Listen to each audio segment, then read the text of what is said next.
Buckle your chin straps.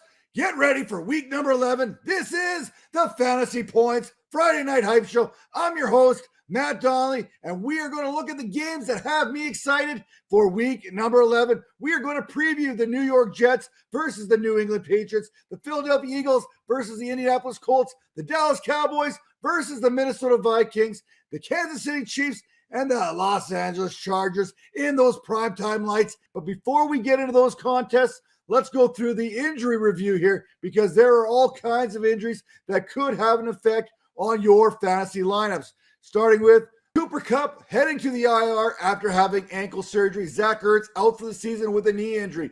Juju Smith-Schuster, concussion. He is unlikely to play this week. Mecole Hardman, he was also placed on the IR. So Chiefs wide receivers have a little bit of issues, including Marquez Valdes-Scantling, who did not participate on Thursday. Keenan Allen, Mike Williams, DeAndre Carter, Gerald Everett, all limited on Thursday. David Njoku did not practice on Wednesday, but he could potentially be back in this contest against Buffalo now that the game has been moved to Detroit. Jerry Jeudy, he's going to be questionable for week number 11. Leonard Fournette, the Tampa Bay Buccaneers, they're on bye. He's dealing with a bit of a hip pointer. He should be good to go for week number 12. Dallas Goedert, another one of those tight ends that we lost last week. He's going to miss some significant time there as he's dealing with that shoulder injury. Khalil Herbert of the Bears, he was placed on IR. Corey Davis still not practicing, but he could potentially suit up for the Jets this week. Ezekiel Elliott had a good couple days of practice there for the Dallas Cowboys. Devontae Adams, Justin Jefferson, they were all limited there on Thursday's practices. Brandon Cooks, Nico Collins, they look like they're going to be good to go on Sunday. Matthew Stafford, second day in a row, he's got some practice time in him, so it looks like he will be cleared from that concussion protocol. Wan'Dale Robinson, on the other hand, hamstring, did not participate on Thursday. He's probably not going to be available on Sunday. Gus Edwards, limited. Mark Andrews with that shoulder in the knee, also limited for the Baltimore Ravens. And Jarvis Landry, he did play last week. He was limited on Thursday, but expect him to be good to go this week. Now, if you are looking for more injury reports, more injury analysis, check out our guy there, Edwin Porras there, and the Fantasy Points podcast for all the latest injury updates ahead of week number 11. Now let's talk about some of these other contests that are taking place this week, starting with the Chicago Bears at the Atlanta Falcons. Last 4 weeks, 131.5 fantasy points. You cannot stop Justin Fields. You cannot contain Justin Fields. Just learn to appreciate what he is doing. The next closest player over the last 4 weeks happens to be Tua Tagovailoa there, who has 92.6 fantasy points. Arthur Smith, he doesn't care about fantasy football, but fantasy football is going to be shoved down his throat this week, courtesy of the mobile Kenobi cheat code ability of Justin Fields. Now, Carolina at Baltimore, DJ Moore, we hardly knew you as Baker Mayfield steps back under center this week. And the last time that Mayfield was throwing passes to DJ Moore, 46% of those passes were completed. Yeah, that's not good. Cleveland at Buffalo. 3 to 6 feet of snow was in the forecast for Buffalo. So you can only imagine how disappointed I was to learn that this game has been moved to Detroit like it was back in 2014. I wanted to see Devin Singletary, Nyheim Hines, and Isaiah McKenzie, who are all under 6 feet, playing 6 feet of snow. I mean, it's got to be a cheat code somehow. You won't even be able to see them attack you. Talk about a sneak attack.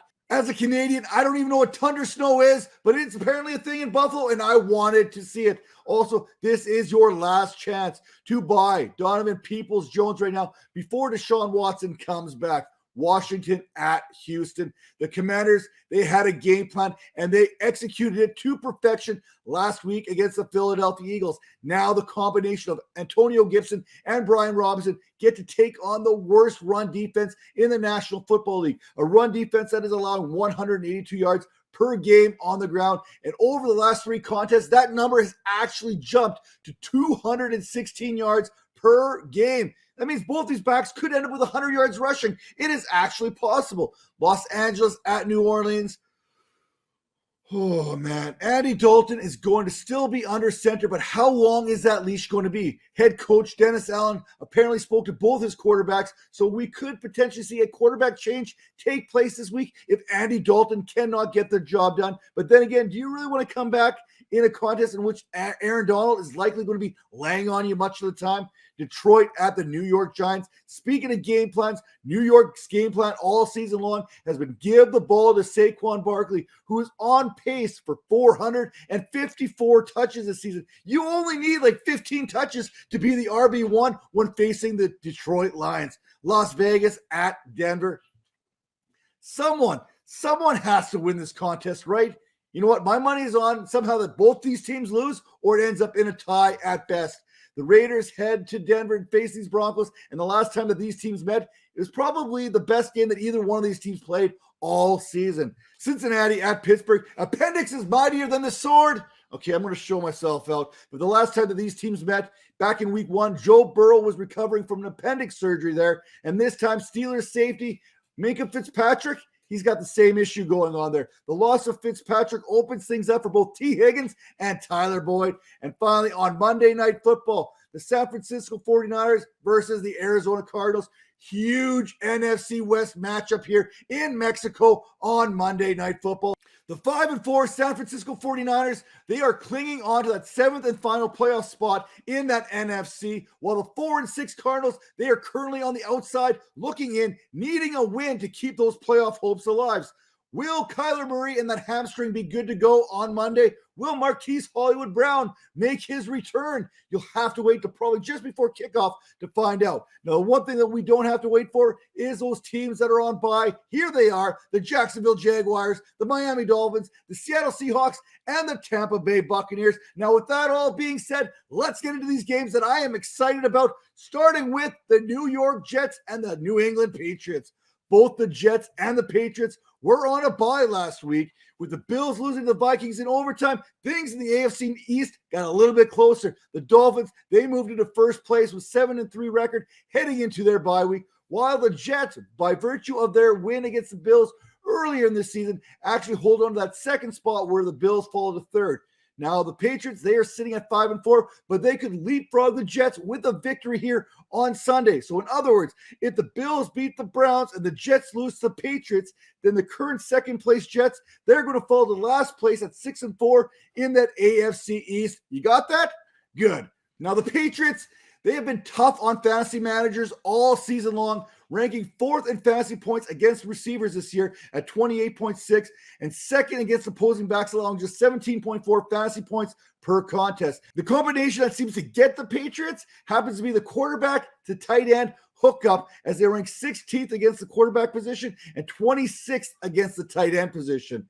Do you stack Zach Wilson and Tyler Conklin this week? No, I ain't down with that. That's not what I'm saying here. Besides, I just have this feeling that Zach Wilson is going to be preoccupied much of this contest with Matt Judon, who leads the NFL with 11.5 sacks in just 9 games. In fact, the Patriots have 32 team sacks, which sits just behind the Dallas Cowboys as the second best sack total in the National Football League. If the sacks don't get you, then the pressure will. New England has turned those sack numbers and pressures into 11 interceptions this season. Only the Bills and the Eagles have more picks this year at 13 apiece. If Wilson has time, and that's a big if, expect him to continue to look Garrett Wilson's way. In week number 8 against the Patriots, Wilson caught 6 of 7 passes from Zach for 115 yards, which worked out to about 19.2 yards per reception. Does anyone know what Zach Wilson did during his bye week? Anyone? Perhaps that's a topic for another show altogether. Now, since the arrival of James Robinson, the touches between he and Michael Carter have been about as evenly split as you could possibly imagine, with each of them getting roughly 38% of the rushing attempts. But if you are looking for the back to start in this contest against a stingy Patriots defense, then Carter gives you a slight advantage due to his pass-catching abilities. Carter is currently seeing a 14% target share and has been averaging 13.5 routes per game, almost Breece Hall-like. I said almost, okay? He also leads the Jets in red zone opportunities with a 6-2 edge over Robinson. For the Patriots, per Joe Dolan and that Week 11 mismatch report over on fantasypoints.com, when looking at the worst Week 11 run blocking matchups, it will be interesting to see New England's approach in Week number 11 against the Jets. This is the worst rush grade we've seen in this column's brief existence. That's per Joe Dolan. He also goes on to say that Ramondre Stevenson and Damian Harris combined for 104 yards on 27 carries when these teams met in Week number 8. But 35 of Stevenson's 71 yards came on just a single carry. He had 36 more yards on those other 15 rushes combined, so he'll probably need to find a little extra juice in the passing game to reach full potential. Continuing on with Joe Dolan, if you flip that script, the Patriots face one of the more favorable Week 11 pass rush matchups. The offensive line has done a good job at protecting Mac Jones, while he's benefited from the sixth fastest time to throw over the last 5 weeks there at 2.35 seconds. However, Joe Dolan continues to say that he is not convinced that this is the week to target Patriots passing game just because of the line stats. Now, Jones, truth is, he hasn't played all that well. Now, I tend to agree with Joe for the most part here, but you know I love myself some Jacoby Myers, who should be protected from Sauce Gardner and DJ Reed as he continues to operate out of the slot. Now, I want to show DJ Reed a little bit of love here because Sauce Gardner, he seems to be getting all the love from everybody else, but DJ Reed has not allowed a touchdown in coverage in 815 consecutive coverage snaps. Now, back to my boy there, Jacoby Myers. Listen, I know that the other Michael Carter, you know, the one that doesn't run the ball, the one that plays coverage, he's been pretty good in coverage the last few weeks. But we're talking about Jacoby Myers here. When these two teams squared off just a couple weeks ago, Myers caught 9 of 13 targets for 60 yards and a touchdown. That's very Julian Edelman-esque, so to speak, which worked out to about 21 fantasy points. Mac Jones, he may only throw for about 180 yards this contest, but 100 of those, they're going to be towards Jacoby Myers. Next up on this docket, how about the Philadelphia Eagles and the Indianapolis Colts? First off, why do the Eagles hate Miles Sanders so much? He had one flipping carry in the first half against the Commanders last week, and he still had 6 yards on that carry. He would then add 11 more carries for 48 yards in the second half. What am I missing? There's got to be something I'm missing. Did he literally get up on the desk and do something inappropriate? I don't know. Now, Jalen Hurts, he is tied for the NFL lead with 13 carries inside the 5-yard line. Now, Miles Sanders, who just happens to average 5 yards per carry, doesn't have that many carries. So I'm thinking, if you're inside the 5 and you got a running back who's averaging 5 yards per carry, would it not make sense to give that running back the ball? You know what? I digress. Now, I want to see how the Eagles respond after getting punched in the mouth by the Commanders last week, just there on Monday Night Football. Philadelphia turned the ball over 4 times against that Commanders team, something they had only done 3 times all season long prior to that contest. After that game against the Commanders, we are left as fantasy managers monitoring the injury report for updates on A.J. Brown's ankle following his 7-yard performance last week.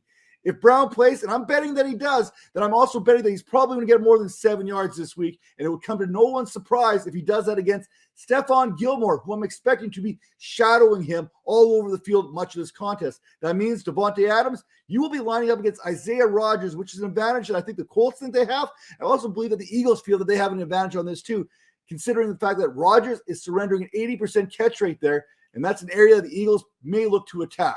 Both of these Eagles' primary receivers sit inside the top 25 as far as target share is concerned, with A.J. Brown currently occupying the 8th spot there at 29.2%, while Devontae Smith ranks 25th at 24.1% of a target share this season. With Dallas Goedert missing the next few games, look for A.J. Brown to kind of assume some of those vacated targets, especially the stuff underneath to intermediate, while Devontae Smith looks to stretch defenses out, which I think gives both these wide receivers an uptick in value. Now, Jalen Hurts, he still came through for you in fantasy last week, throwing for a touchdown and running for another one. On this season, Hurts ranks second in fantasy points per dropback, while also occupying the top 10 in yards per attempt, deep ball completion rate, and true completion rate. That's right. He's getting the job done with his arms. He's more than just another sweet set of legs, people. Since week number 5, he has thrown for at least 2 touchdowns in every game and ran for less than 30 yards. Over the last few weeks, the Eagles have been getting pounded on the ground defensively. So what do? They went out there on Wednesday and they signed Lenville Joseph. They're basically off the couch. And then Thursday, they went out there and got Ndamukong Suh to put pen to paper to add even more depth along that defensive front until Jordan Davis returns in a couple weeks. As for the Colts, Saturday. Let's go. A coach who's never coached before outcoached Josh McDaniels last week, and his reward, he gets to face an Eagles team that is coming off its first loss of the season. Expect Coach Saturday to continue to run the ball. Expect this offensive line to continue to improve, as it's been much better last week than it had been all season long. I wouldn't expect Matt Ryan to attack Darius Slay the same way that Heineke did on Monday. The blueprint to beat this Eagles team, it's out there. We saw the Texans and the Commanders establish the run in order to control the clock and then limit the Eagles' offensive plays, play solid defense, and capitalize on the turnovers. And look who's back. Jonathan Taylor, who carried the ball 22 times against the Raiders last week and turned out 147 yards on the ground, averaging 6.7 yards per game. He returned from injury and absolutely crushed the Raiders. And the way this Eagles defense has been playing, you got to expect him to do much the same this week because the Eagles have allowed some big games on the ground to backs this season. On Monday Night Football, for example, Brian Robinson and Antonio Gibson combined for 130 yards on the ground. 2 weeks ago, it was Dameon Pierce who ran for 139 yards on 27 carries. The previous week to that, Najee Harris, Jalen Warren, they combined for 82 yards on 14 carries. And you could also throw in Kenny Pickens, 37 yards on 7 attempts. If you really want to go further back, how about week number 6 when Ezekiel Elliott ran for 81 yards on 13 attempts, while Tony Pollard there added 44 more yards on 11 carries. Now, Taylor, he wasn't the only one to return to this Colts lineup last week. I just wish Jeff Saturday would have actually told us about this. The return of Matt Ryan was back under center calling plays. And let's be honest, Matt Ryan was probably the only guy in that Colts building that has actually called offensive plays prior to last week. Now, it's probably a good thing because he was able to get Michael Pittman, who had 7 catches for 53 yards, and Paris Campbell, who had 6 catches for 76 yards, involved in this offense once again. Now, Campbell, he has at least 9 targets and 18 fantasy points in each game in which Matt Ryan has started this season, but that's likely to be short-lived as they will be facing Darius Slay and James Bradbury. And Darius Slay, he's going to have to pick it up from what he did last week because Terry McLaurin kind of had his number. Then again, both Pittman, who's been averaging about 6.6 yards, and Paris Campbell, who's been averaging about 5.7 yards, have the 2 lowest ADOTs in the NFL, or 2 of the lowest ADOTs in the NFL. So this Colts passing game is essentially just an extension of their run game. The third game on our docket, the Dallas Cowboys at the Minnesota Vikings. Are either of these teams contenders? Are they both pretenders? Listen in and let's find out. Do the Cowboys, though, do they really want Ezekiel Elliott back in this lineup? Do fantasy managers want Elliott back? It's an honest question that we have to be asking. In 3 starts without Elliott, Pollard has averaged 6.57 yards per carry and produced 407 yards and 6 touchdowns in those contests. Again, last week, the Cowboys rushing leader carried the ball 22 times for 115 yards and a touchdown. Sometimes you just have to put the gas down in a sports car and let it do its thing. Sometimes a sports car should not be kept in the garage. It needs to be flaunted and showed off to all your friends, Jerry. Speaking of showing off, how about CeeDee Lamb? 15 targets, 35% target share against a Packers secondary that for the most part has been a tough on opposing wide receivers all season long, having allowed the 10th fewest fantasy points all year. Now Lamb, he turned those 15 targets into 11 receptions, 2 of which were for touchdowns, and 155 yards. Now, Dak, he clearly has eyes for Lamb and Lamb alone, as he has been the first read on 34.2% of Dak's attempts here over the last 3 games. But who do you put the blame on for those 2 interceptions that Prescott threw? I mean, they looked really bad. And it appeared that Lamb, he probably didn't run a good crisp pattern there, didn't square it off the way he should have, allowing Rudy Ford to make a play on the ball. If you listen to Wes Huber earlier this week, he mentioned that this is a very good matchup for CeeDee Lamb and the Dallas Cowboys. As the Vikings, they run more cover 6 than most other teams there, and Lamb ranks top 10 in yards per round against that coverage. Expect Lamb to continue to line up in the slot this week, where he has run 60% of his routes ever since Michael Gallup returned to this Cowboys offense, where he's also averaging 3.75 yards per route run. Now, Prescott, he has posted back-to-back 21 or more fantasy point performances there that have ranked respectively as the QB4 and the QB7 over that period. Also, over that short period of time there, over that little bit of a window there, he's also ranked 9th in big-time throw rate and 10th in adjusted completion rate. Just imagine if Lamb had run the proper route on those 2 picks, those numbers would look even better right now. Now, in Lamb's defense, he did make Jair Alexander look pretty darn silly there on one of those touchdown receptions. Now, talk about receptions. How about the tight end position for the Dallas Cowboys? Dalton Schultz may be back. In fact, he is back, baby, as a tight end there in Dallas, there, seeing a 17.4% target share last week in that loss to the Packers. Schultz managed to turn that target share into a season-high 17.4 fantasy points thanks to his 6 receptions for 56 yards and that all-important tutty. And you know we love ourselves some tutties here on this show. Now, the Vikings this season are allowing an average of 12.99 fantasy points per game to the tight end position, which happens to be the 11th most in the league. For the Vikings, how good is Justin Jefferson? Not only this year, but over his career. He now has 20 games of 100 or more receiving yards after dropping 193 against the Bills last week. Those 20 games of more than 100 yards are more than any other receiver within their first 3 years of their career, and this season is only halfway through. If you're looking at that 101 next year in redraft, you have to strongly consider Justin Jefferson with that top selection. Actually, you don't even have to consider anyone else.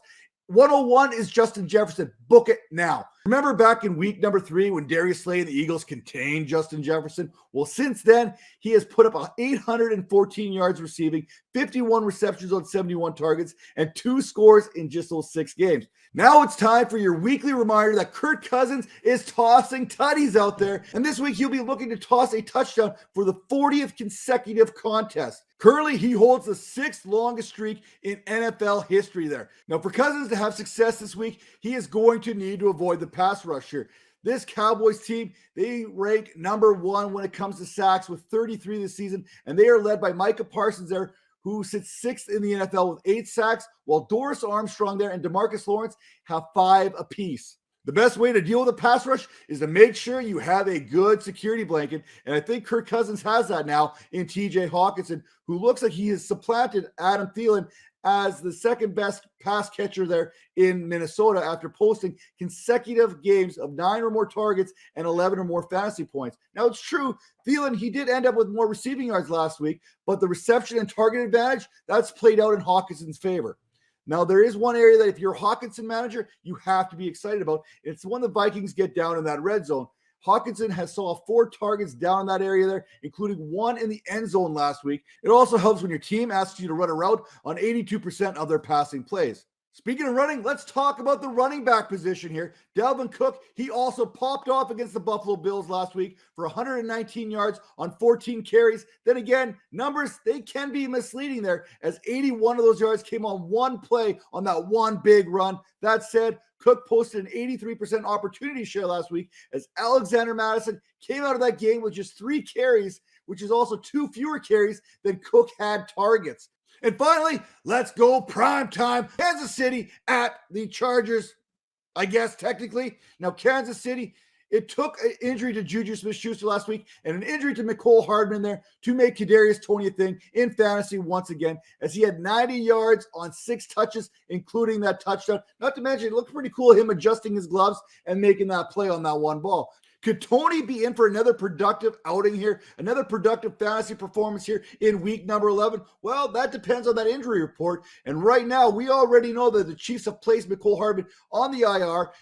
Everything else is trending downward for Juju Smith-Schuster as he's trying to come back from a concussion, which does not look good at this time. And Marquez Valdes-Scantling, he's dealing with that illness, did not practice on Thursday. However, I'm expecting him to play here on Sunday Night Football. That being said, it's still Marquez Valdes-Scantling, and if you're Kadarius Toney, probably should be concerning yourself with that. I expect Toney and his production to continue this week there with both Hardman and Juju Smith-Schuster being out, as he was targeted on 29% of his routes, and he played just 44% of the snaps against the Chiefs just a week ago. Both those numbers will be looking to increase this week. What can you say about Patrick Mahomes that hasn't been said about him before? He has literally tossed 4 or more touchdowns in 22.2% of his games played in his career.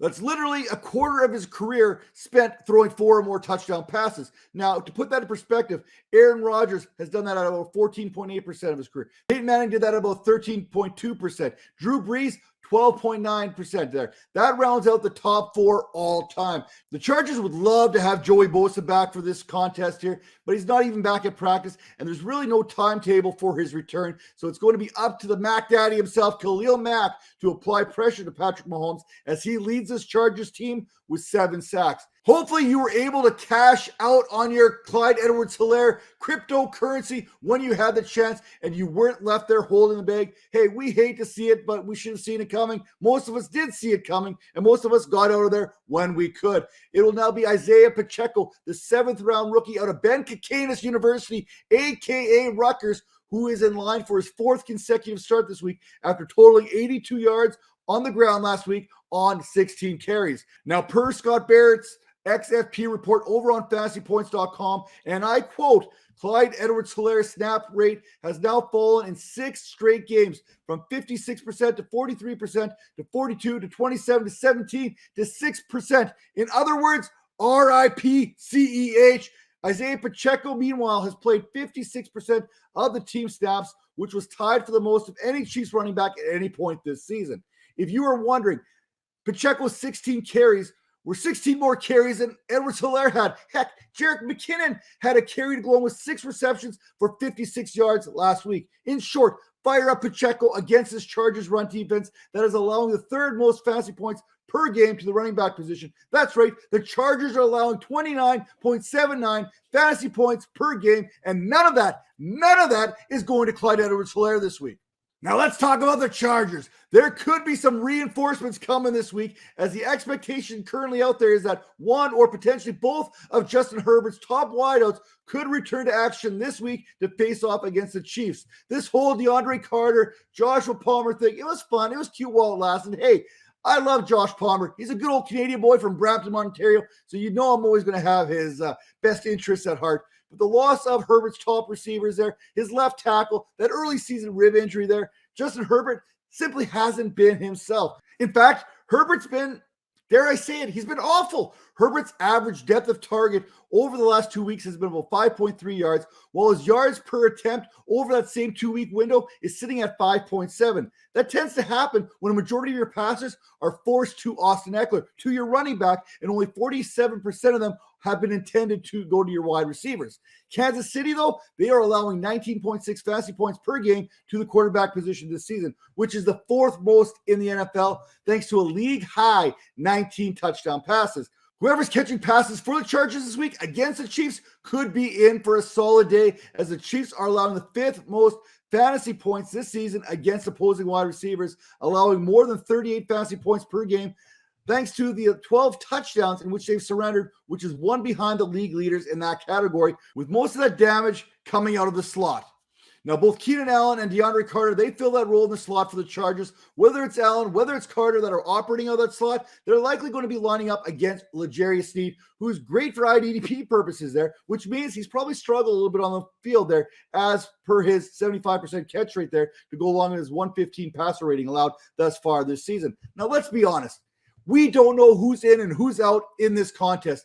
Everyone in this primetime showdown is just like the rest of us. They're all day-to-day and questionable at best. Keenan Allen, Mike Williams, Juju Smith-Schuster, Marquez Valdes-Scantling, Gerald Everett are all names that you need to be tracking ahead of this contest there. Make sure you're following those practice reports. Make sure you're following those injury reports leading up to kickoff. Now, the quote of the week, it comes courtesy of Aaron Rodgers there. Post-game comments after the overtime victory against the Dallas Cowboys. The reporter asks, what were you so upset about on that last drive of regulation? And in typical Aaron Rodgers fashion, every single play call, probably. Never change, Aaron, never change. Except on Thursday night, you might want to change a couple things. That being said, over on Fantasy Points, we have all the right play calls for your fantasy lineups week in and week out. Get your subscription today and use promo code HYPE22 to save 10% off that subscription. That's right, HYPE22, HYPE22. That gets you 10% off that subscription. And before I let you go, make sure that you're checking us out here on the Fantasy Points YouTube channel at all the shows that you can possibly get at. On Mondays, Wes Huber's coming at you with his Monday grades. That's at 9 a.m. Eastern. On Tuesdays, it's Plugged In and DFS Review with Scott Barrett and JM2Win. That's Jordan Toling coming at you at 2 p.m. Eastern. Nick Script has that midweek mailbag coming at you every Wednesday there. Get on Twitter, get on social media, drop those questions. Nick's got you covered. And every Tuesday through Friday, Joe Dolan says, grab a cup of Joe. Join him on the daily lineup at 9 a.m. Eastern. That's it for this week's Fantasy Points Friday Night Hype Show. And I'm Matt Donnelly, and I'll see you next week.